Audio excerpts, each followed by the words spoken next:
Bonjour à tous et bienvenue dans Long Live, le podcast de la longévité.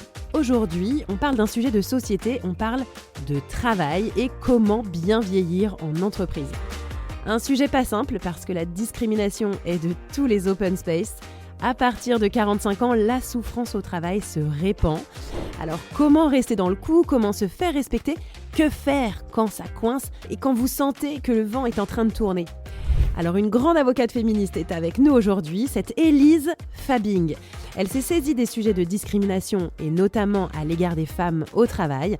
Elle vous explique comment survivre en entreprise après 45 ans. Bonne écoute. Salut Élise, alors merci beaucoup d'être ici. Merci à toi Lucille de m'avoir invitée. Et donc on est presque des jumelles, on a pratiquement le même âge, 2 enfants et des boulots de fous. Exactement.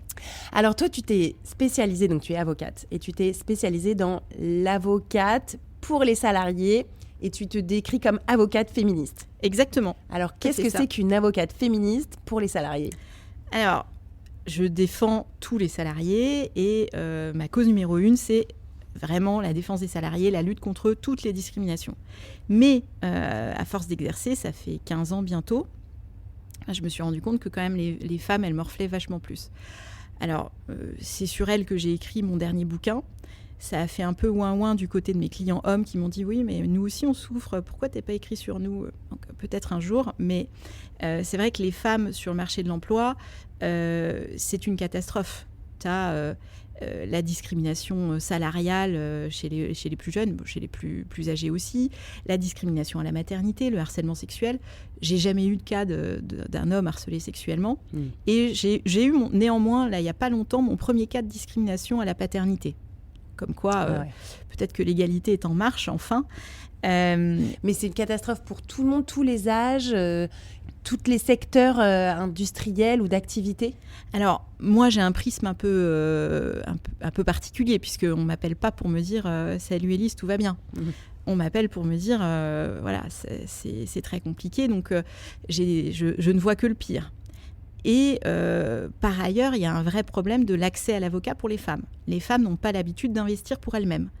Autant un homme, il va venir me voir parce qu'il a une mauvaise évaluation annuelle et qu'il ne le sent pas trop, qu'il s'est un peu fâché avec son boss.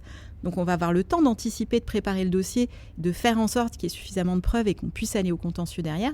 Autant une femme, elle va venir me voir quand elle est au bout du rouleau, que le corps a lâché, qu'elle arrive limite plus à se lever et qu'elle est arrêtée, elle n'a plus accès à ses mails, etc. Donc on va avoir du mal à anticiper et à préparer le contentieux. Mais alors, par exemple, si on fait comme ça appel à un avocat, ça coûte combien en fait ? Parce que c'est plutôt une question d'argent finalement. Tu te dis combien est-ce que ça va me coûter de préparer un dossier avec un avocat si dans peut-être 6 mois ou 1 an, je me fais virer. Ouais, alors ce que je peux te dire, c'est que c'est assez rentable. Les tarifs de l'avocat, ça dépend de chaque avocat. Moi, les miens sont très transparents et c'est une formule au forfait qui est fonction de ta rémunération et avec un honoraire de résultat sur ce que tu vas gagner. Okay. Tu additionnes les deux. Et il faut savoir que tu as souvent une protection juridique avec ton assurance habitation ou ta carte bleue qui prend en charge les frais. Ah ouais ? Ouais, mais il faut bien l'avoir prise, parce que tu vois, là, il n'y a pas longtemps, j'ai engueulé mes parents qui ne l'ont pas prise. Et je leur ai dit, mais pourquoi vous n'avez pas de protection juridique ? Ils m'ont dit, on a une fille avocate. Je dis, oui, là, il y avait un problème de travaux, moi, je ne peux pas grand-chose pour eux, quoi. Et donc là, on va parler donc, de discrimination pour les femmes, mais aussi pour les personnes plus âgées, parce que c'est un peu le sujet qui nous intéresse dans ce podcast, la longévité, comment survivre au boulot après 50 ans. C'est d'ailleurs ta phrase que je reprends, parce qu'on s'est parlé juste avant. Les discriminations, donc, clairement, pour les femmes, sont légion. Et pour les personnes de plus de 50 ans aussi. Affreux. Et là, j'ai quand même l'impression, alors femmes aussi, mais hommes aussi. Hommes aussi, mais alors femmes, comme elles gagnent moins, parce que tu as les inégalités salariales, et qu'elles sont précarisées, qu'elles ont déjà vécu des discriminations à la maternité. Enfin, si tu suis tout le circuit de la femme maltraitée par le monde du travail, ta discrimination senior, elle est bien plus grave que celle de l'homme, tu vois. Parce que tu gagnes moins, parce que tu vas être moins bien indemnisé, parce que tu es moins bien préparé et parce que souvent, tu n'as pas pris un avocat assez tôt. Voilà, donc Et alors, c'est galère. comment est-ce qu'on fait pour lutter contre ça? Est-ce que vers 40, 45 ans, on peut déjà aller voir un avocat? Est-ce que c'est ça la solution, de déjà en fait aller voir, consulter et expliquer un peu le souci ou ce qu'on ressent au travail, ou enfin voilà, comment est-ce qu'on se prépare à ça, quoi? Est-ce qu'il faut s'y préparer et combien de temps avant? Ouais, alors en fait, faut t'y préparer dès que tu sens qu'il y a un truc qui va pas. T'es un peu rétrogradé, ou ta nouvelle N+1, elle veut ton poste, ou on te demande de... Là, j'ai une cliente qui m'a appelée juste avant que j'arrive ici. On a demandé de transférer tous ses plus gros clients à une junior qui vient d'arriver, quoi. Donc, elle me dit, là, je fais quoi? Donc, en fait, dès que tu commences à avoir la boule au ventre, que ça fonctionne pas, tu vas voir un avocat.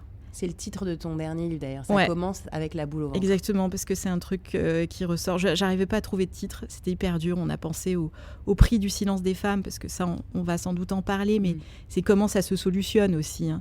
Et en général, c'est avec un chèque et du silence. Mais c'est un truc qui revient beaucoup. Donc en fait, c'est quand on est au boulot et qu'on sent qu'il y a un truc, Ouais. qu'on se fait un peu rabaisser, rapetisser, placardiser. On utilise Exactement. beaucoup aussi ces termes. Exactement. Et ou quand tu apprends que ton homologue masculin, ça m'arrive tous les jours, gagne 20% de plus que toi, ou a une prime alors que au niveau objectif, il était en dessous de toi. Là, oui, il faut appeler quelqu'un. Il faut appeler un avocat, une avocate. Et ça marche à chaque fois. Important. En fait, c'est pas de l'argent perdu. Parce qu'en fait, c'est plus ça. Parfois, on se dit, c'est un peu de l'argent perdu. Qu'est-ce que ça va bien pouvoir faire? Non, je pense. Moi, il y a aucune de mes clientes ni aucun de mes clients, je pense, qui a eu à se plaindre de ça, parce que c'est rentable, parce que en général, ce qui va se jouer, c'est le prix de ton départ. Et quand tu te fais virer, tu as besoin d'argent. Parce que l'argent, c'est aussi la liberté, et tu as besoin de ta sécurité financière pour pouvoir mieux rebondir. Surtout quand tu es senior, où ça va mettre plus de temps. Ouais. Mais alors justement, concrètement, donc, en gros, tu te prépares, tu vas voir ton avocat, et là, est-ce que tu quand même décides de rester dans la boîte, et dans ce cas-là, tu fais un courrier d'avocat pour menacer de représailles, mais tu veux quand même rester dans la boîte? Ou est-ce que tu te dis, voilà, je vais partir parce qu'on me demande de partir? Enfin, c'est aussi des choix qui sont difficiles, parce que parfois, tu as envie que ça se passe bien, t'as pas envie de te faire virer, parce que voilà, il y a quand même un confort, peut-être que c'est un métier qui te plaît aussi. Donc c'est aussi peut-être pour ça qu'il y a ce silence ou cet auto-silence. Bien sûr, évidemment, tout le monde a peur de se faire virer. D'ailleurs, les femmes qui me consultent pour la première fois, souvent, elles reviennent 6 mois après. C'est le temps de réfléchir à ces questionnements métaphysiques de je reste ou je pars. Ouais. Et comment je fais. Puis il y a beaucoup aussi chez la femme ce syndrome de la bonne élève, où elle se dit ça va pas, mais en fait je vais donner encore plus, je vais travailler encore plus, et ça va aller. Et en fait elles vont s'épuiser, elles vont souvent finir en burn-out. Et après je pars, je reste. Évidemment, ce serait beaucoup plus juste que les victimes de discrimination puissent rester. Mais dans la pratique, dans 90% de mes dossiers, on a une négo de départ. Et c'est vrai que c'est la double peine. Même une femme qui est harcelée sexuellement, tu vois, dans 90%... Elle peut pas rester, quoi. Elle peut pas rester. Il y a un traumatisme, et puis tu as le contrat de confiance avec la boîte qui est rompu. Et donc, moi, mon rôle, c'est de négocier le prix de son silence. Parce que les entreprises... Le rôle, c'est de négocier le prix du silence. C'est ça. Je suis une marchande de silence. C'est dur, hein. Pour la cause, c'est dur. Mais quand je défends une cliente, je suis pas là pour défendre la cause des femmes. Mais il y a énormément... Tu vois, en ce moment, j'ai une entreprise... Enfin, en ce moment, j'ai un nouveau dossier contre elle, mais ça fait longtemps que j'ai cette entreprise contre moi. C'est le 4e harcèlement sexuel du même mec, qui a un poste assez haut placé. Alors, on a des super gros chèques, mais le mec, il est toujours en train de se pavaner sur LinkedIn, sur management bienveillant et l'égalité femmes-hommes. Ça me donne envie de vomir quasi tous les matins. Ça m'énerve trop. C'est hyper énervant. Je vois tout à fait le profil. C'est énervant, et je le vois sur mon fil LinkedIn, tu vois, je me lève le matin et je vois ce mec, et ça me rend dingue. Alors, mes clientes ont eu des super chèques, mais en fait, l'argent n'est pas tout. Bien sûr. Et ça fait peur aussi de changer. Après, oui. Bien sûr, peut-être qu'on a un peu d'argent pour partir, mais finalement, derrière, il y a une grosse interrogation, une inconnue. Évidemment, puis il faut se réinventer. Et tu dois aussi repenser ton rapport au travail, en général, quand ça t'arrive, quand tu as été cramé. tu vois, parce que tu n'as plus confiance, tu perds confiance en toi. Et c'est un gros travail. Il faut pas rester seul. D'ailleurs, s'il y a un message vraiment à faire passer, c'est quand vous êtes en situation de souffrance au travail, faites-vous aider. Allez voir un médecin, psy, coach, avocat. Vous avez besoin d'une petite équipe autour de vous et parlez-en. Parce qu'il y a un tabou social aussi autour de la souffrance au travail. Surtout chez nous les femmes, on doit être des Wonder Woman, des super mamans. On doit faire son sport, on doit machin, on doit ci. Et on doit être une super professionnelle. Et on a ce culte du perfectionnisme. Et donc, quand ça va pas, on a beaucoup de mal à le dire. Et j'ai des femmes qui n'osent pas en parler à leurs amis, même à leurs conjoints. Tu te rends compte ? Ouais. Et qui sont... j'en avais une Parce fois qu'il y a aussi était... la peur de se faire griller aussi, Mais parfois. bien sûr. La peur de te faire griller du métier, par exemple. Moi, j'ai des exemples assez énormes dans l'industrie du journalisme, parce que c'est de là où je viens, notamment dans la télé, l'info, avec vraiment des comportements managériaux terribles, qui se passent très mal, oui. et quand même qui sont laissés faire. Oui. Et finalement, si tu te plains, si tu fais un procès ou quoi... Après, de toute façon, il y a quoi ? Il y a 5 chaînes télé, il y a 5 équipes d'infos, quoi. Donc, tu te fais griller parce que c'est le jeu des chaises musicales. Chaque année, il y a un mercato, les gens changent, se connaissent. Donc, voilà, si tu te plains, tu sais très bien que derrière, il n'y aura aucune autre édition qui va te prendre, en fait. Donc, il y a aussi ce vrai problème. Dans chaque industrie, il y a un peu un petit milieu, c'est un petit monde. Ouais, alors je suis d'accord. Et c'est la crainte numéro 1 de mes clientes, ou de mes clients d'ailleurs. Hein, de se faire griller. De se faire griller, le risque réputationnel, etc. Okay. Mais franchement, moi j'adore mon métier parce que je suis la spectatrice numéro 1 de la capacité de rebond et de résilience de mes clientes et de mes clients. Et tu les vois se réinventer avec une force de l'espace. J'avais une cliente qui était sur une grosse chaîne de télé, par exemple. Et elle a créé son média qui cartonne. Je suis tellement fière.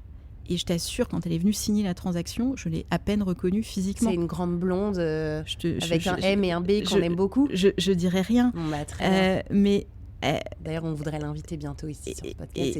Mais en tout cas, voilà, tu vois, tu peux te réinventer, tu peux faire plein de choses. Après, j'ai des reconversions aussi. Tu vois, là, j'ai un client qui était DAF, qui est devenu céramiste, qui cartonne. Bon.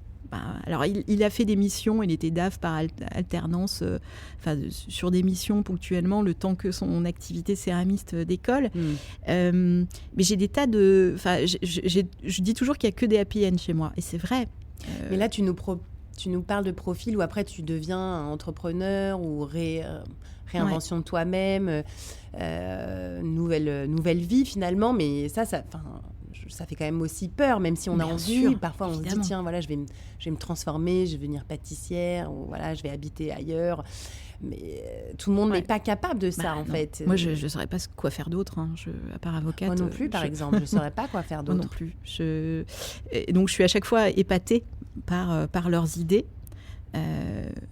Et du coup, je suis vraiment... À chaque fois, je me dis, waouh.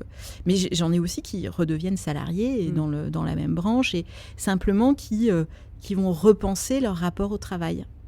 Vraiment, mais qui vont travailler dessus, qui vont moins se faire bouffer, qui vont plus poser leurs limites. Alors, vas-y, parle-nous de ça, là, de repenser. Parce que je pense que finalement, c'est un peu le cœur du sujet. C'est-à-dire repenser... Sa façon de voir le travail, peut-être prendre plus de recul. Exactement, prendre plus de recul, avoir une vie, un équilibre vie pro, vie perso plus équilibré.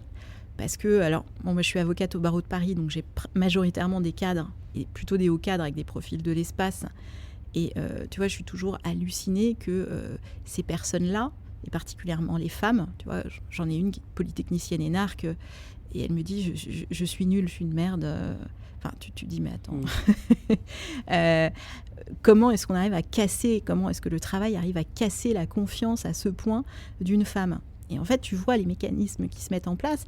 Et donc après, dans sa nouvelle aventure professionnelle, elle a pris quand même un gros break parce qu'elle en avait besoin, il fallait qu'elle se soigne, parce qu'elle était en burn-out.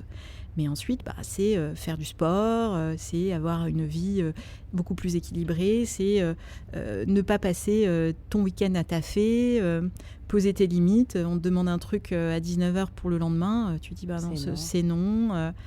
Et le forfait jour, ça ne veut pas dire être esclave, tu vois. et connaître tes limites, savoir à quel moment tu as besoin de prendre un peu de recul. Et ça ne veut pas dire que tu es moins engagé dans ce que tu fais, ça veut dire que tu es plus raisonnable. Mais ça, j'ai l'impression que les plus jeunes y arrivent plus. Ah oui, clairement. Il y a une meilleure éducation à ça. Peut-être que leurs parents, nous, mais un peu plus grands, leurs parents un peu plus âgés, les ont peut-être un peu plus éduqués à ça, ou peut-être que sur leur lecture, les réseaux sociaux, l'information. Mais nous, par exemple, les cinquantenaires, quarantenaires, on a encore du mal, les millennials. Ah ouais, nous, on a bossé comme des chiens. Oui. Mais en même temps... On a tort ? Mais je pense qu'il faut rester engagé. Et tu vois, moi, quand j'ai des jeunes qui me disent « Moi, je veux faire un boulot alimentaire parce que je veux plein de temps pour faire autre chose. » Je l'entends énormément, ça. Et moi, ça me déprime parce que tu passes quand même vachement de temps au boulot. Et le métier passion, c'est quand même génial. Enfin, moi, j'adore ce que je fais. C'est fatigant. C'est fatigant, mais c'est en même temps hyper riche, intense. Tu apprends plein de trucs et tu te challenges.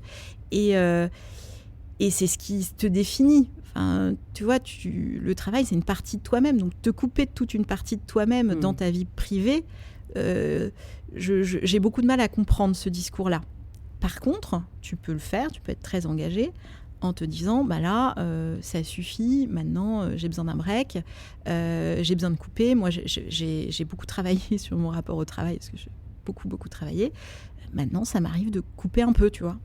Pas beaucoup, j'ai encore un peu de mal en vacances, etc. Mais j'essaye. Et tu vois, j'ai mes enfants, par exemple, qui me forcent aussi un petit peu à ça. Et donc, en fait, finalement, tu as presque un message de coach. Enfin, là, tu es avocate, mais tu me dis qu'il faut passer plus de temps en famille, faire plus attention à ce que tu manges, à ton sport, à ton temps pour toi. Ouais. Parce que moi, quand je le dis, je me fais tracher dans tous les côtés. On n'a pas le temps, injonction, mais il faut la prendre coach, le temps. Elle n'a pas notre vie. Et à chaque fois, je dis, voilà, 30 minutes, 1 heure de sport par jour, c'est un minimum syndical pour être mais c'est bien. beaucoup quand même, Lucille. Bon, d'accord. Mais je pense, malgré tout, je pense que c'est quand même par là que ça passe, même si c'est beaucoup. Et finalement, toi, tu as presque le même message, même si... Bien sûr, mais alors, moi à un moment, je disais que j'étais coach juridique, mais le Conseil de l'Ordre n'a pas trop kiffé, donc je ne dis plus. mais bien sûr, parce que quand tu fais mon métier, tu as un boulot d'accompagnement aussi. Tu accompagnes une personne dans une période ultra douloureuse. Tu vas la voir très souvent au téléphone, tu vas voir son évolution. Et moi, c'est vrai que je leur dis souvent de se mettre au sport. Et d'ailleurs, je les revois pour signer la transaction et ils sont ultra gaulés, quoi. Ah ouais. Ouais, ils sont vraiment bien mis au sport. C'est le revenge body. Et ça va carrément mieux. Et ça, c'est génial. Et tu vois, j'en ai une qui est devenue prof de yoga tellement. Voilà. Ouais, alors là, tu nous donnes un parfait exemple parce que parfois, voilà, on a eu beaucoup ça, ces reconversions, prof de yoga, coach, qui parfois sont pas forcément des voies faciles. Ah bah non, c'est ultra tu dur. Gagnes beaucoup moins d'argent. Elle n'a pas fait longtemps prof de yoga. Ah voilà. Alors vas-y, donc raconte-nous la fin de l'histoire. Parce que ils se marièrent, eurent beaucoup d'enfants et la suite. Donc là, elle se reconvertit en prof de yoga et la suite. Et ensuite, elle retrouve un boulot dans son secteur parce que tu as envie de payer tes factures et de garder ton niveau de vie. Okay. Et que l'argent qu'on a gagné, elle s'est dit que ça n'allait pas suffire à maintenir son train de vie pendant X années de prof de yoga, quoi, tu vois. Mais elle a fait la formation, en tout cas, pour l'être. Elle m'a donné un cours, tout ça, c'était cool. Ok, ça lui donne une autre corde à son arc aussi, du coup, Exactement. De confiance en soi, peut-être. Ah bah, carrément, et même, c'est physique, tu les reconnais à peine, tellement ils vont mieux quand ils signent, quand ils sont libérés, délivrés. C'est incroyable. Mais tu vois, ce qui est important, c'est de savoir détecter vraiment quand ça ne va pas, quand il faut que tu repenses les choses et quand il faut que tu te protèges. Et alors, comment est-ce qu'on détecte ça, justement ? Parce que est-ce qu'on peut aussi être bien dans son travail ? Je veux dire, ça existe quand même. Bien sûr, heureusement, une petite hésitation. Mais oui. Non, mais alors, oui. Alors après, en général, moi, je les vois pas trop. C'est pas la majorité des cas, les problèmes, si. Alors là, tu vois, il y a un baromètre du Défenseur des droits, le 17e baromètre du Défenseur des droits qui est sorti en janvier, qui te dit que quand même, il y a un senior sur 2 qui est maltraité au travail. Un senior sur 2 qui est maltraité au travail. Ouais. Senior, c'est après 45 ans. Ouais. C'est trash. Un senior sur 2 est maltraité au travail. C'est ça. Toute la France comprise, toute industrie. Et déjà, tu as 33% des Français qui se disent victimes de harcèlement moral. Donc, ça fait 8 millions de personnes quand même. T'imagines les dommages sur la santé physique et mentale. C'est monstrueux. C'est quoi? C'est de la soumission? C'est laisser faire tout doucement? C'est de l'emprise. C'est de la peur aussi. C'est de la peur. C'est un contexte économique. L'Afrique. Ouais, et puis c'est ce truc où on nous apprend, nous les millennials par excellence, à être de bons petits soldats, à performer. C'est ce culte de la performance. Et la peur de dehors. Et puis tu es sous emprise. Emprise économique, bien sûr, parce qu'il y a un lien de subordination qui est évident dans le contrat de travail, mais aussi emprise tout court, psychologique, où, tu vois, moi je vois souvent des boss tyranniques qui ont droit de vie ou de mort sur leurs salariés et qui vont un jour les porter au nu et je vais te faire monter, grâce à moi, je suis ton mentor, tu vas avoir une carrière de ouf. Puis ensuite, harcèlement sexuel, classique, ou harcèlement moral, mais t'es qu'une merde, ta présentation était dégueulasse, comment je fais avec une nouille comme toi, ce type de choses. Et là, le sujet, c'est comment je prépare mon dossier, comment je m'extirpe de ça, parce que tu as deux solutions, soit tu vas réussir à provoquer une enquête interne dans ta boîte et peut-être à faire virer le gros con, ou te barrer avec le plus d'argent possible pour pouvoir... parce qu'il y a des stratégies de maintien de rémunération aussi dans mon travail, mais pour pouvoir réfléchir et avoir le temps de retrouver un boulot sans stress.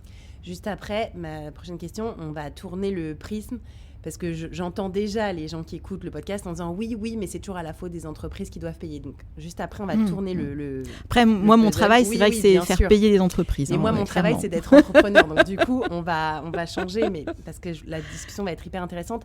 C'est toi qui as créé le compte Instagram Balance ta Startup?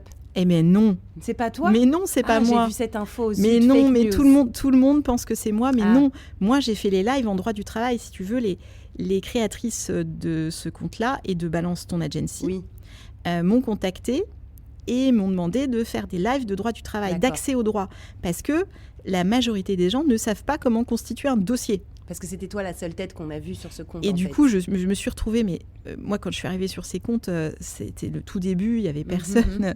Et donc, je me suis retrouvée surexposée d'un coup, avec des montagnes de journalistes qui m'appelaient. Je n'étais pas du tout préparée à ça.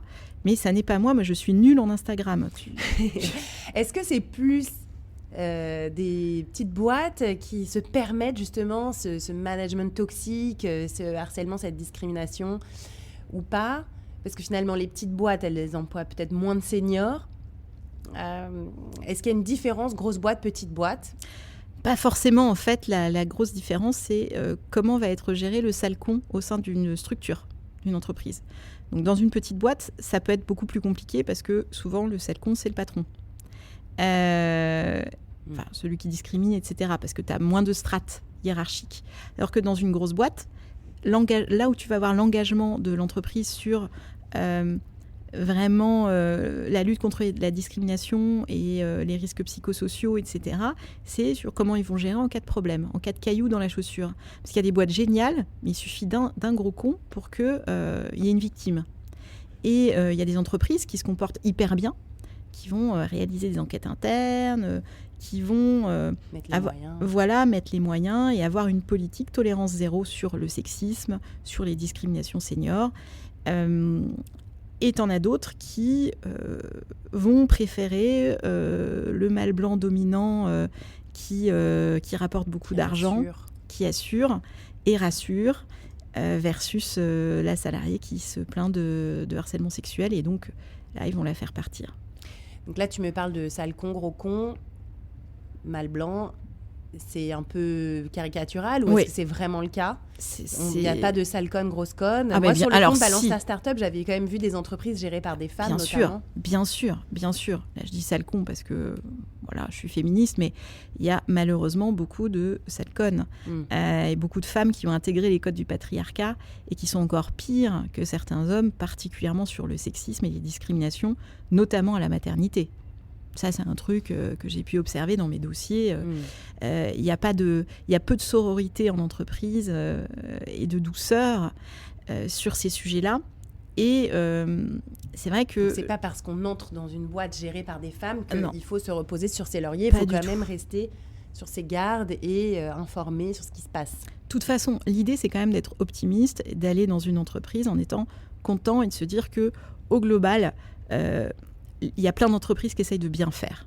Donc, voilà, il faut partir du principe de ça va bien se passer. Mais par contre, dès qu'il y a des petits signaux d'alerte, là, tu commences à constituer ton dossier parce qu'il ne faut pas que tu te retrouves mis à pied avec rien dans ton dossier, à faire une alerte orale et du coup te faire virer, enfin convoquer un entretien préalable à un éventuel licenciement, parce que ça, c'est le grand classique. Il y a beaucoup d'oralité, tu n'enregistres pas, etc. Donc, savoir quels sont les modes de preuve recevables, savoir les utiliser quand il faut, aller voir un avocat quand tu as un peu constitué ton dossier et que tu sens que tu n'es pas à l'aise, pour avancer sereinement et soit te protéger, soit bien préparer ton départ. Voilà, ça c'est la base. Mais moi, je suis toujours contente quand mes clients, après, me disent « je suis dans une nouvelle boîte, ça se passe super bien, je suis tellement contente, je viens de terminer ma période d'essai avec les félicitations, etc. Génial. Et puis, j'ai du télétravail pour mes enfants, pour machin, pour mon bébé. Je suis trop contente. » Ok, donc c'est possible. C'est possible. Et toi, Élise, tu es entrepreneur. Oui. Donc, tu es bien sûr avocate, tu es autrice. Et tu es entrepreneur, et donc là tu viens de m'expliquer que tu as 12 salariés. Ouais. Donc moi, c'est cette montagne que j'ai pas réussi à passer, cette barrière que j'ai trouvée trop haute, trop lourde, trop difficile. Donc voilà, moi aussi j'ai eu jusqu'à 12 salariés et maintenant je n'en ai plus. Et donc, toi du coup, tu connais ça, tu as les deux versions. Donc tu défends les salariés, mais tu es toi-même employeur. Oui. Alors, comment est-ce qu'on fait finalement quand on est employeur pour bien faire ? Parce que je ne veux pas faire mon mea culpa ni rien. Hein. J'ai eu plein de défauts, il y a plein de choses que j'ai mal gérées. Mais je trouve que c'est hyper difficile quand tu es une jeune boîte, petite boîte, que tu veux bien faire. Moi, j'ai vraiment voulu bien faire. En plus, en tant qu'employeur, j'attirais beaucoup de femmes. Bah oui. Parce que forcément, c'est des femmes qui me connaissaient, qui avaient envie de travailler avec moi. Et j'ai été aussi conseillée par des hommes. Développe, embauche, continue, vas-y, plus d'EBITDA. 20% de croissance, t'es comme une entreprise télécom. J'ai vraiment eu T'es une start-up, vas-y, voilà, fonce. C'est ça. Et donc, j'avais envie de bien faire. D'employer bien, d'avoir une politique notamment autour de la maternité très confortable, puisque moi j'étais maman, donc voilà, j'avais envie d'offrir tout ça, mais c'est horriblement coûteux. Le staff demande, et ils ont raison, comme les grosses boîtes proposent des berceaux, des crèches, tout ce qu'on peut imaginer, et nous derrière les petites boîtes on crache et c'est hyper dur. Et donc comment on fait pour bien faire quand on est une petite boîte et qu'on a envie et que ça devient presque too much, quoi. Bah ouais. Alors, je n'ai pas la prétention d'avoir la réponse à ça. Je pense que je suis loin d'être l'entrepreneuse parfaite. Et d'ailleurs, j'aime pas dire que je suis entrepreneuse. Je suis avocate. C'est le métier de mes rêves et j'aime ce boulot. Et l'entrepreneuriat, je pense que c'est comme toi, on tombe dedans par hasard. Enfin, par hasard. T'es amené à l'être par la force des choses, voilà, mais tu mets un doigt dans l'engrenage, une personne, deux personnes. C'est ça. Et bam, tu te retrouves là avec une équipe qui dit « on fait un team building ». Waouh. Mon Dieu. Mon Dieu, on en est là. Mais c'est c'est un peu c'est compliqué. Moi, j'ai beaucoup de mal avec ce rôle-là. J'ai du mal aussi avec les chiffres, comment on fait, à réfléchir croissance et rentabilité. Parce que c'est vrai que... Tout à fait. Mon rêve secret, c'était d'être fonctionnaire. Voilà, dommage, ça peut rater. Mais bon, quand t'es avocate, t'es libérale. Et puis, avant, j'étais dans un autre cabinet. Je l'ai quitté pour être libre et faire vraiment que ce que je voulais. Je pense que le secret, c'est d'être bien accompagnée. Alors moi, j'ai eu une coach qui m'a beaucoup aidée. Et puis coach d'entreprise. Ouais, une coach en management, etc. Ça m'a beaucoup aidée après quelques ratés. Et puis d'avoir un super expert comptable, ça change la vie, qui est là avec un vrai partenaire, une bonne banque, et puis de faire les choses à mesure de tes moyens. Donc peut-être moins grossir pour assurer une meilleure qualité de vie, une meilleure rémunération à ceux qui sont déjà en place. Aller moins vite. Aller moins vite, je pense que être lent dans la vie, c'est cool aussi quand même. Surtout dans l'entrepreneuriat. Moi, je n'ai pas la force de grossir. Je veux garder une qualité de service et une qualité de vie au travail pour les personnes qui bossent avec moi, qui ne sont pas des salariés. Quand tu es avocat, tu n'es pas salarié. Tu es avocat collaborateur libéral, donc c'est un petit peu différent. Je pense que c'est ça. Enfin, moi, en tout cas, c'est ce qui m'a bien convenu. Et puis, c'est d'être dans l'échange. Et puis là, j'ai associé un de mes collaborateurs. Pas trop de parts. Alors, moi, je suis sortie de là. J'ai trouvé une société où il n'y a pas de parts. Et c'est beaucoup plus simple et beaucoup plus sain. Voilà, mais on s'en parlera. Je te ferai une petite consultation là-dessus. J'ai appris beaucoup de choses. Mais après, pour les entreprises, c'est... En fait, je pense qu'il faut changer la façon de voir les choses parce que... oui, il y a les discriminés, il y a les harcelés, il y a les seniors qui souffrent au travail. Mais tous les gens qui discriminent, qui harcèlent, souvent, on ne leur explique pas comment faire autrement. Parce que, et j'en parle beaucoup avec mon conjoint qui, lui, est dans un milieu avec beaucoup de patriarcat. Et lui, en plus, a 52 ans, donc clairement, il le vit énormément. Et en fait, les gens ne savent pas gérer autrement qu'en discriminant, en parlant mal aux gens. Il y a toute une réinvention à faire. Là, tu me parles, par exemple, de ralentir la croissance, de ne pas chercher des croissances trop rapides. C'est très nouveau, parce qu'on ne parle pas de décroissance, mais de croissance lente, de douceur, d'avancer doucettement. Et ça, c'est nouveau. Comment est-ce qu'on fait pour rééduquer tout le système, en fait ? Voilà, je pense qu'il y a énormément de travail et ça commence dès l'école et il y a plein de formations aussi à faire en entreprise, mais pareil, il faut des budgets. Mais moi, je suis pour des formations avant l'entrée dans le monde du travail sur la lutte contre le sexisme, etc. Mais même moi, tous les jours, j'ai des hommes qui m'appellent. Alors, je pense qu'ils ne m'ont pas trop googlisé, mais qui me disent « Ouais, voilà... je suis mis à pied pour propos sexistes. Je comprends pas, j'ai juste fait une blague. J'ai cité un sketch des Inconnus. Oui, enfin bon.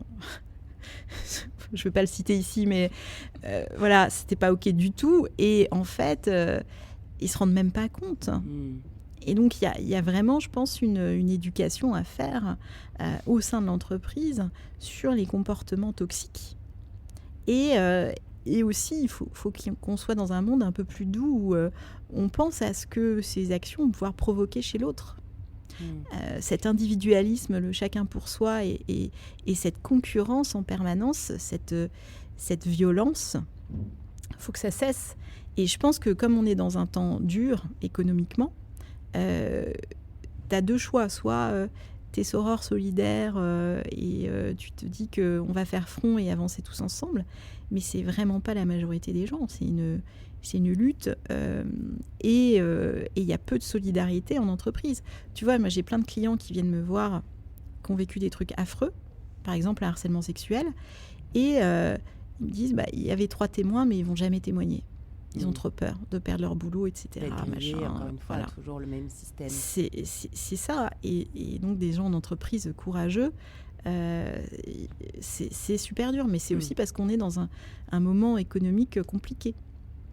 Et avec, en plus, un secteur, une politique sociale qui est en pleine décroissance, puisque tu as les indemnités France Travail qui sont en baisse constante, parce que maintenant, tu as les indemnités devant le Conseil de prud'homme, donc en cas de licenciement sans cause réelle et sérieuse, qui sont barémisés, c'est le barème Macron, en fonction de ton ancienneté. Alors quand tu es victime de harcèlement ou de discrimination, tu arrives à sortir de ce barème, mais quand même ton préjudice il est fonction de ton ancienneté, ce qui est complètement débile parce que t'as pas du tout le même préjudice à 55 ans si tu as 5 ans d'ancienneté que à 30 quand tu en as 10, tu vois. Donc et quand une entreprise se comporte mal, elle doit prendre la responsabilité sociale de ses agissements et réparer le préjudice réel. Et d'un autre côté, moi, en tant qu'employeur, si ça m'est arrivé de mal faire, parfois c'est pas intentionnel ou... Je m'explique. Moi, j'ai eu... Alors, c'était pas des seniors, mais j'ai eu donc à employer beaucoup de femmes. Et c'est vrai que, malgré moi, t'es obligé de penser à se dire...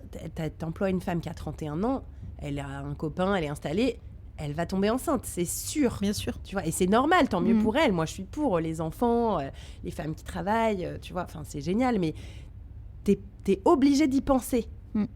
Et t'es obligé de penser, malheureusement, que bah, voilà, c'est elle qui va partir à 16h30, tu vois, pour aller chercher les enfants. Ou, voilà. Et le congé maternité, par exemple, parlons-en. En tant qu'employeur, si tu as une femme qui part en congé maternité, ça te coûte une blinde. Bien sûr. Parce que la sécurité sociale, elle ne prend en charge que 70 ou 75% du salaire. C'est toi, en tant qu'entreprise, qui dois payer les 25 autres pourcents. Alors, tu peux prendre une bonne prévoyance. Alors, nous, en tout cas, on a payé ça. Ouais. Et en plus, tu dois la remplacer. Ouais. Donc, tu dois payer le CDD au même tarif. C'est sûr. Donc, tu payes le CDD au même tarif, plus les 20% de salaire en plus de ton salarié. Mais après, ton CDD qui a fini son travail, tu lui payes une prime de précarité. Ouais, non, bien sûr. Plus ses congés payés et tout. Donc, en fait, ça... Je veux dire, il faut le penser. C'est horrible en tant qu'entreprise.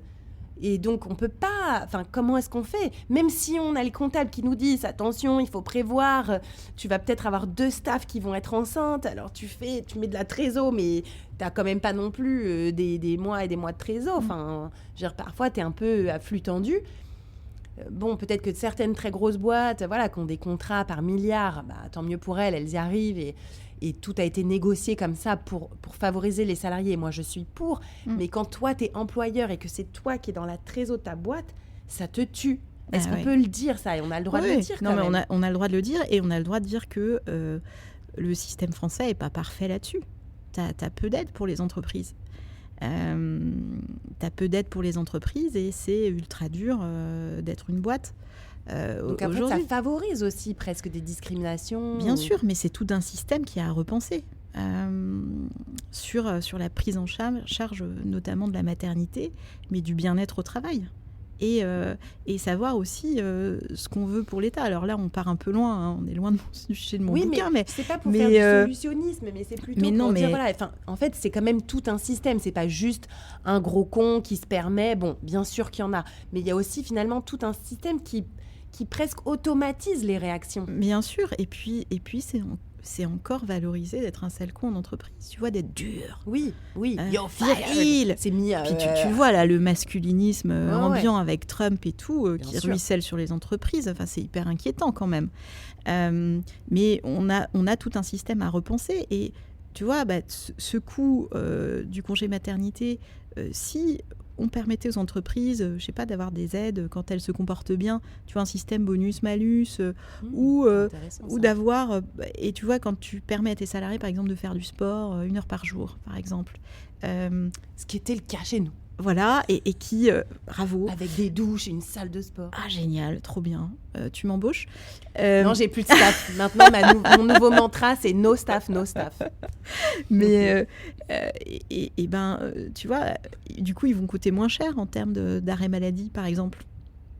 Parce que moi, j'ai aussi des clients, ceux-là, ceux qui sont maltraités, peuvent être en arrêt maladie pendant 6 mois, 1 an, 1 an et demi, 2 ans. T'imagines ce que ça coûte à la société ? À l'entreprise, à la sécu. Enfin, le coût est abyssal. Les maladies psychiques, en France, c'est un gouffre financier. Et pourquoi ne pas se dire, on va penser prévention de la santé au travail autrement. Super intéressant cette idée. T'en as d'autres comme ça ? Ou est-ce qu'entre vous, entre avocats ou personnes qui touchaient à ce sujet sur le mal-être en entreprise, vous avez d'autres idées comme ça ? On en a des tonnes. On a fait une tribune pour la présidentielle. J'ai un collectif qui s'appelle Femmes et Travail. Un collectif politique de propositions pour arriver à l'égalité femmes-hommes au travail. Et oui, tu as aussi évidemment l'instauration du congé parental pour l'homme. Tu as évidemment, j'ai mon amie Judith Aquin qui a beaucoup travaillé sur le congé fausse couche indemnisé quand tu perds ton bébé. Elle a écrit un bouquin génial là-dessus qui s'appelle 3 mois sous silence. Ouais, j'en ai entendu parler. Ouais, qui est top. Et donc, elle en a fait tout un parental act en entreprise pour que les entreprises s'engagent sur le sujet de la parentalité. Et puis, c'est pas de réunion à 19h, quoi. Enfin, toi, moi, j'ai des clientes qui rentrent de congé mat. J'en ai une, là. Son premier jour, on lui avait filé un rendez-vous à 8h30 et un autre à 19h. Ça veut dire que ton premier jour... Non, mais voilà, ton premier jour, tu vois pas ton bébé, tu viens de le laisser pour la première fois, c'est horrible. Ouais, c'est horrible. Mais en fait, il voulait la pousser dehors. Bien sûr. Et on a négocié son départ. Et ils étaient très contents qu'elle s'en aille parce qu'ils lui expliquaient qu'une femme avec enfant, c'était pas possible. Mais pourquoi est-ce qu'on valorise pas vraiment ce bien-être en entreprise en disant c'est une entreprise dans laquelle il y aura un coût sécurité sociale bien moins élevé sur les maladies psychiques. Et c'est possible ça ? Est-ce que c'est possible de mettre en place ? C'est-à-dire que ça serait quoi, une boîte qui fonctionne bien, elle a moins de CSG à payer par exemple ? Je sais, j'en sais rien, mais peut-être, ouais. Alors déjà, tu as un système un taux AT-MP qui tu cotises pour la sécurité sociale en fonction des maladies professionnelles et des accidents de travail. Pourquoi ce ne serait pas un taux qui serait fonction de tes arrêts tout court, tu vois, pas juste ce qui a été déclaré comme accident de travail ou maladie pro. Enfin, tu vois, ça peut être un truc qui se réfléchit là-dessus, sur ce taux-là. Alors moi, je ne suis pas spécialiste, je ne suis pas économiste. Moi, je suis une technicienne, j'ai les mains dans le cambouis et je fais du droit du travail. Mais je pense que ça vaudrait la peine de se mettre tous ensemble autour d'une table et de discuter de comment on pourrait faire pour que ce soit plus joyeux. Et alors, pour les personnes plus âgées, donc après 45 ans, c'est notre cas dans 2-3 ans. Ah, horrible. Au cas où tu saurais pas. Je sais, je viens d'avoir 42. Par exemple, moi, j'ai très peur. En fait, j'ai pas peur de vieillir, donc c'est-à-dire que je sais que je vais rester en forme et voilà, j'adore voir mes enfants grandir et tout. Mais c'est plus pour mon rapport au travail, en fait. Et c'est vrai que je l'ai vécu tellement par le biais de mes parents, les amis de mes parents, j'ai vu des personnes galérer après 50 ans pour maintenir leur job ou maintenir des conforts de vie aussi. Donc, comment est-ce qu'on fait pour améliorer cette relation au travail après 50 ans ? Est-ce que c'est possible ? Je sais pas si c'est possible. Je sais pas si c'est possible. Non, mais non, mais parce que je sais pas si c'est possible parce que je pense qu'il y a quelque chose de systémique. C'est ça. Je pense que c'est systémique et d'ailleurs il faut arrêter de se remettre en question quand on se fait discriminer à 45-50 ans. Parce que déjà, si les victimes arrêtaient de culpabiliser, ce serait un grand pas en avant. Donc moi, je passe mon temps à leur dire que ça n'est pas de leur faute, c'est systémique. Voilà. Okay. Quand on dit à une de mes clientes qui est DIRCOM, de toute façon, toi, t'es ménopausée, tu peux plus rien vendre, voilà, c'est systémique. C'est un problème sociétal. Et c'est pas parce que elle fait mal son boulot. Donc ça, je pense que c'est une première base à poser. Donc ça rend pas le problème plus simple, parce que quand c'est systémique, c'est plus compliqué de trouver une solution collective, mais il y a ça. Donc moi, je pense que vraiment l'important à cet âge-là, c'est de se protéger et c'est d'anticiper, de réfléchir maintien de rémunération, comment je fais, comment je peux m'en sortir si ça m'arrive, faire ces petits calculs France Travail et surtout vraiment bien se protéger et construire son dossier pour pouvoir partir avec quand même de l'argent. Donc ça, se protéger et après, ensuite, quand on est dans le cas, comment est-ce qu'on fait pour se vendre ? Enfin, je veux dire, être senior, moi je le vois plutôt comme un atout, notamment par exemple dans le métier de la forme. Tu as toute ton expérience, finalement tu as vu énormément de gens, de toutes les expériences possibles, et donc tu es fort de ça, tu as plus de connaissances. Et finalement, tu vois, après moi mes enfants ils vont être plus grands, donc j'aurai même plus de possibilités de temps, d'être présente, de faire de l'événementiel ou quoi. Donc, comment est-ce qu'on revoit complètement cette façon d'envisager la seniorité dans les entreprises ? Je pense que tu as un gros boulot et tu le commences avec Long Live, mais c'est sensibiliser sur le fait que on peut être senior et au top de sa forme. Tu vois, regarde Jane Fonda. Moi, j'adorerais me faire coacher par Jane Fonda. Elle est incroyable. Et c'est ses rôles modèles aussi. Et puis, c'est changer l'image des seniors dans la société. Et puis je pense que, ça c'est mon côté avocate, mais pour moi, il faut vraiment qu'il y ait des condamnations ultra dissuasives des entreprises qui sont coupables de discrimination senior. Tu vois, là... on n'en parle pas, ça. Mais on bien parle sûr. là de harcèlement plutôt, balance ton corps. Mais... Ça, à la rigueur, ça devient un peu plus médiatisé. Mais par contre, des entreprises qui discriminent à l'âge, on n'en parle jamais. Mais non, on n'en parle jamais. Alors, aux États-Unis, oui, tu vois, il y a quand même des boîtes qui sont fait épingler sur les discriminations seniors. Et là, moi, je vais avoir un dossier un peu collectif contre une boîte qui arrête de filer des bonus à toutes les personnes de plus de 50 ans pour les faire partir, en leur expliquant que ce serait pas mal qu'ils aillent voir ailleurs si c'est pas mieux. Et puis on parle de mobilité externe. Ce serait bien une petite mobilité externe pour toi, là, maintenant. C'est-à-dire la mobilité externe. C'est de partir, de démissionner. Ça, c'est de la mobilité externe. Oui, c'est ça, c'est du langage RH un peu bullshit. Donc moi, j'ai mes clients qui me disent... Ah oui, genre, il est parti pour un autre job. On m'a proposé une mobilité externe. Je dis, oui, on vous propose de partir. Alors, oui. C'est vrai que ça sonne clean. Ça sonne clean, mais ça ne l'est pas. Ok. Donc je pense qu'il faut vraiment qu'il y ait des condamnations fortes pour les entreprises qui sont coupables de ça. Et c'est un peu l'éducation à la carotte au bâton. Je pense que pour les entreprises, la carotte c'est bien, mais il faut aussi du bâton, tu vois. Donc il faut qu'il y ait vraiment... des menaces réelles. Ouais, parce que moi je suis toujours effarée et ça me rend super triste en tant qu'avocate que les boîtes aient plus peur d'un post Instagram ou d'un article de presse que d'une condamnation en justice. Tu vois, ça c'est affreux.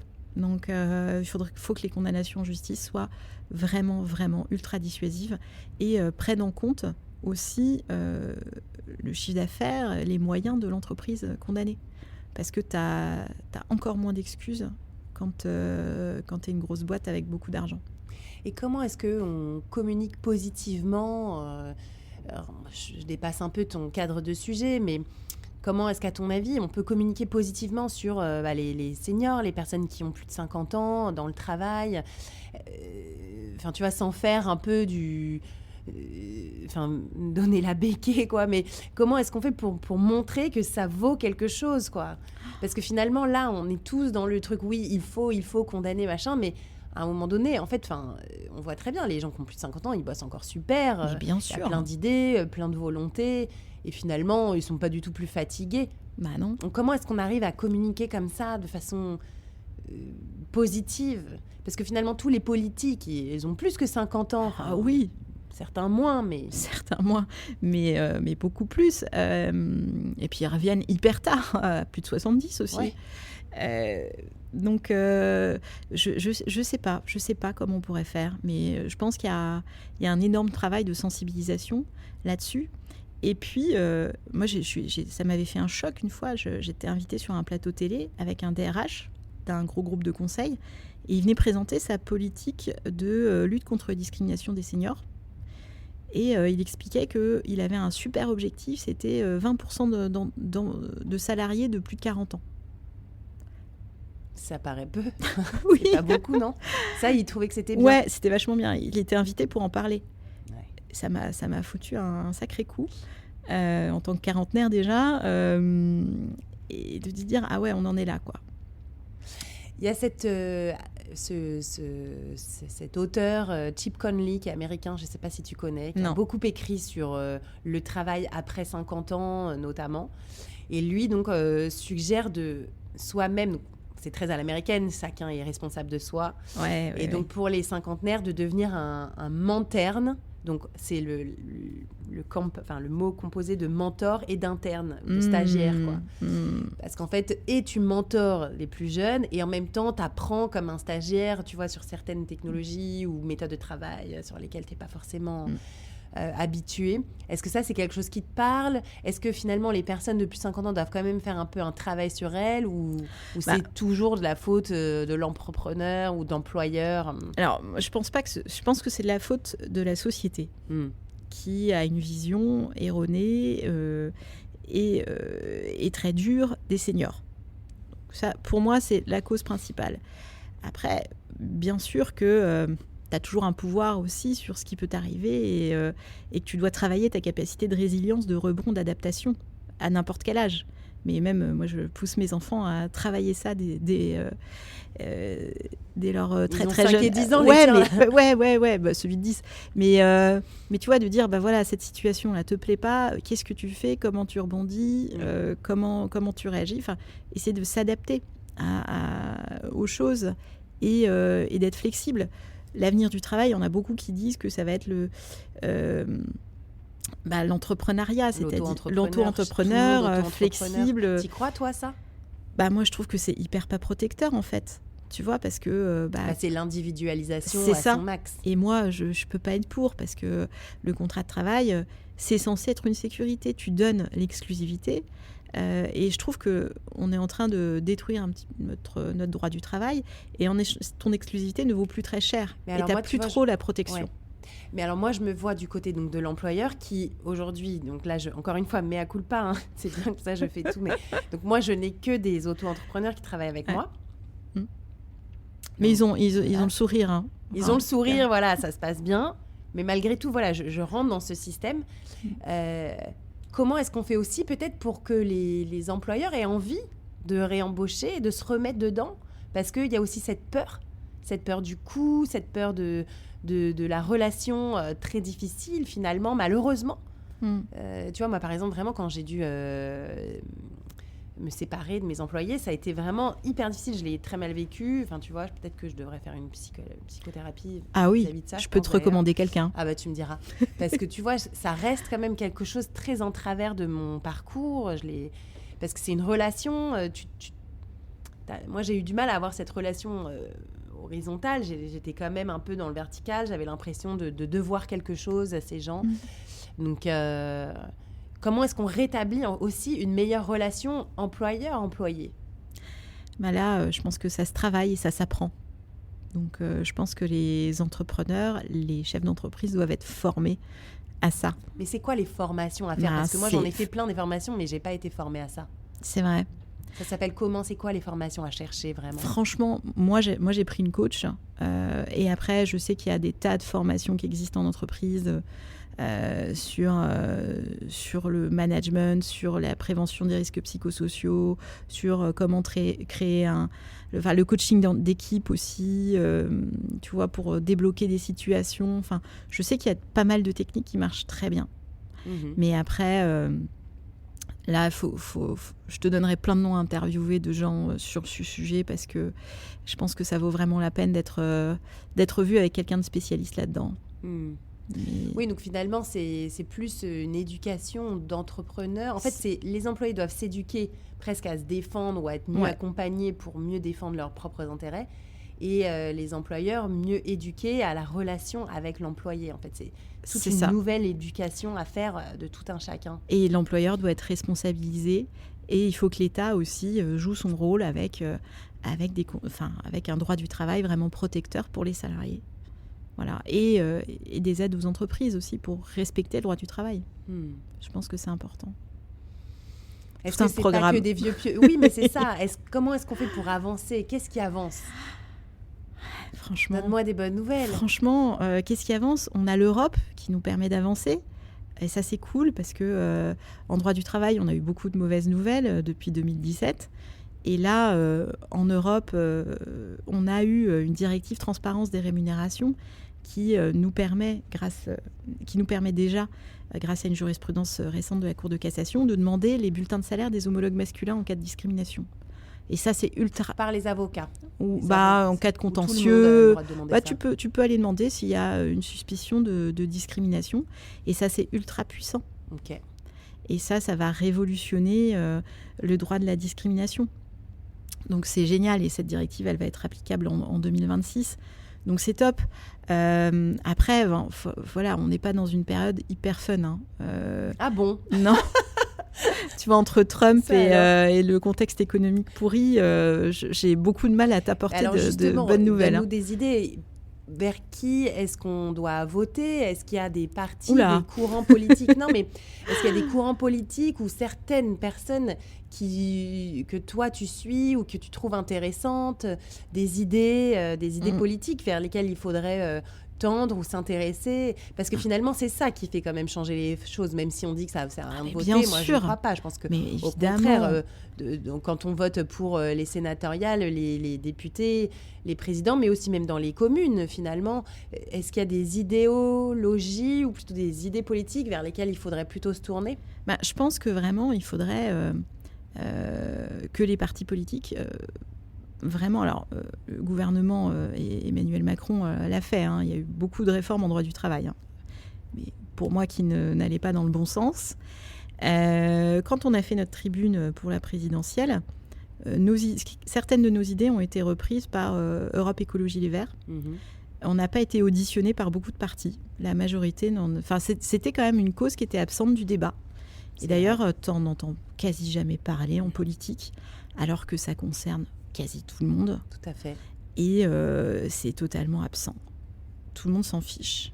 Et même quand il y a eu les réformes Macron, tu vois, moi, en fait, on parle toujours de la retraite. Ouais, c'est ça. Mais finalement, la retraite, travailler plus, alors qu'à partir de 40 ans, t'es 45 senior, ans, t'es senior et indésirable. Indésirable. Bien sûr. Donc, je veux dire, c'est le sujet le plus prégnant, finalement, de l'emploi après 50 ans. Beaucoup plus que l'âge de la retraite, finalement. Puis le travail, c'est notre économie aussi. Tu vois, moi, j'ai beaucoup de mal à comprendre que ce soit absent des débats d'un point de vue micro et macro. Et même les syndicats n'en parlent pas de ça. Assez peu. Assez peu. Et donc, il y a vraiment une voie d'opposition sur le droit du travail à prendre. Mais comme c'est technique, ça emmerde tout le monde. Donc non, mais c'est vrai. Tu vois, les réformes Macron, barème Macron, la majorité de mes clients, quand ils arrivent dans mon bureau, ils ne savent pas du tout ce que c'est, ils n'en ont pas entendu parler. Il y a eu des manifs, moi je les ai faites, mais c'est assez maltraité par la presse, parce qu'on ne voit pas les implications pratiques. Alors qu'en réalité, il y a un gros travail de vulgarisation dans ce domaine à faire. C'est ce que j'ai beaucoup essayé de faire sur les réseaux, avec les comptes balance, etc. Mais c'est pas fini, quoi. Donc, parti politique, appelez-nous, quoi. Nous, les avocats travaillistes, on se fera un plaisir de vous répondre et de vous donner des idées. Il y a aussi vraiment un travail à faire sur le budget de la justice. Nous, tu vois, quand c'est Nanterre qui est compétent pour ton dossier, tu mets 43 mois à avoir une date d'audience. 43 mois, quoi. Alors, c'est du délire, quoi. C'est 4 ans pour la première instance. Et ensuite, tu as 2 ans d'appel. Donc, ça veut dire que tu mets 6 ans. Si tu es victime de harcèlement sexuel, que tu es encore en poste, super, quoi. Ouais, tu peux pas rester 6 ans dans la même boîte. C'est ingérable. Donc, ça nous pousse aussi à beaucoup plus d'issues amiables, ce qui n'est pas forcément une mauvaise chose, si c'est fait dans de bonnes conditions. Et il y a plein de salariés aussi qui se passent d'avocats, qu'on menace, à qui on dit si tu prends un avocat, ça va mal se passer, machin, et qui du coup partent avec que dalle. Donc et qui oublient aussi que tu as des différés spécifiques d'indemnisation France Travail. Enfin, il y a plein de trucs un peu techniques à savoir, de base, qui devraient être appris dès que tu commences à taffer, quoi. Et donc justement, ça, par exemple, dès que tu commences à taffer, s'il y avait peut-être un message à retenir, que tu sois jeune salarié ou plus de 40 ans, vraiment un truc à faire, c'est tout de suite prendre contact avec un avocat, même si ça se passe bien. Oh non, quand ça se passe bien quand même. Okay. Quand même pas. Mais moi, je vais te dire, les trucs à faire, dès que tu sens que ça commence à pas bien se passer, et même quand ça se passe un peu bien, c'est garder quelques traces de la qualité de ton travail. Donc faire des copies d'écran. Parce que si tu fais des transferts, ça peut se voir. Donc, faire des copies d'écran avec ton téléphone. Super, merci d'avoir bien géré ça. Voilà, ou ton évaluation annuelle, parce qu'il y en a beaucoup qui se retrouvent dehors, virés, mis à pied, et qui n'ont plus aucune trace de la qualité de leur travail. Okay. Donc, vraiment, essayer de garder des preuves. Susciter les cris aussi. Quand il y a un truc qui ne va pas, tu vas voir la RH, mais tu as un mail qui est prêt derrière. Tu vois, pour montrer que tu as dit ça, ça et ça.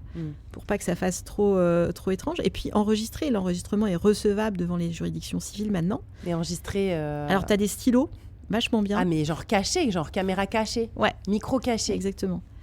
Enregistrer la conversation. Ouais. Et particulièrement quand tu es en congé maternité, que la RH t'appelle pour te dire que ça serait bien que tu prennes un peu de temps avec ton bébé. Tu vois, ça, c'est bien de l'enregistrer. Que tu prennes un peu de temps avec ton C'est-à-dire bébé. que tu négocies une rupture conventionnelle avec 0 €, tu vois. Parce que l'entreprise n'a pas très envie de te réintégrer. Ah oui, ça serait bien que tu restes avec ton Ouais. bébé, reste avec ton Ouais, bébé. c'est bien. Ouais. On te fait une rupture co, Ouais, tu voilà. pars avec les congés, voilà. C'est ça. C'est ça. Tranquille. Bien. Tu vas prendre du temps avec ton bébé, ça va être sympa. Faut avoir le réflexe là d'enregistrer. Ah ouais. C'est pour ça que j'ai écrit mon premier bouquin où je donne vraiment tous mes trucs et astuces d'avocate pour calculer avec combien tu peux partir, pour constituer ton dossier, créer des alertes, susciter les cris, enregistrer, parce que ça c'est ultra important, c'est la base. Et l'autre conseil vraiment, c'est ne pas rester seul. Donc tes potes, ton conjoint, etc., il faut en parler parce qu'il n'y a rien de pire que de vivre une situation affreuse et d'en parler à personne, d'aller voir un médecin aussi et aussi d'arrêter de culpabiliser, d'être en arrêt de travail, de devoir être en arrêt de travail. Quand tu es atteint d'un burn-out ou d'un syndrome dépressif réactionnel lié à ton boulot, en fait tu es malade. Ça prend du temps, il faut te réparer. Donc oui, il faut être en arrêt maladie. Et si le médecin te le prescrit, c'est pas pour rien. Donc il faut envoyer ton arrêt maladie. Et il faut bien étudier ton contrat de prévoyance pour savoir pendant combien de temps et combien tu vas toucher en arrêt maladie pour pouvoir bien te soigner. Et pas avoir ce stress-là. Ok, donc tout de suite quand même être un peu dans les être un peu procédurier d'emblée, c'est pas mal. C'est pas mal. C'est de la protection et du coup du bien-être au travail. Exactement. Et on se sent plus rassuré, plus serein. Et c'est toujours bien d'avoir quelques éléments et de pas être à l'arrache si ton boss te dit en fait ça va pas, faut que tu partes. Tiens, voilà, remise en main propre contre des charges, tu signes et t'es mis à pied. Et là, t'as 0 preuve et pour nous, c'est la catastrophe. Ça m'a pas donné envie de réembaucher. Oh merde. Mais non. Tu vois vraiment. Mais là, non. je suis un peu, je sais pas trop. Et ben là, ça m'a pas donné envie. Non, mais tu peux y arriver. Tu peux faire ça super bien. Ok. C'est sûr. On se revoit dans un prochain épisode pour en reparler. Ouais. Merci beaucoup Élise. Merci à toi. Vraiment très intéressante conversation. Je rappelle ton dernier livre, ça commence par la boule au ventre. Et ton premier livre, redis-moi le... C'est le manuel contre le harcèlement au travail chez Hachette. Voilà, avec plein de tips. Ouais, qui est vraiment un truc, le guide de survie du salarié, quoi. Merci beaucoup et à bientôt. Merci à toi. Bye. Merci à tous d'avoir écouté cet épisode jusqu'au bout. Faites-nous part de votre expérience en la matière. Comment est-ce que vous arrivez à avancer en âge dans votre entreprise ? Est-ce que ça se passe bien ou pas ? J'espère que cet épisode vous aura été utile. Envoyez-nous vos commentaires, vos suggestions. Notez aussi le podcast sur votre appli d'écoute préférée. Et je vous dis à très vite sur Long Live.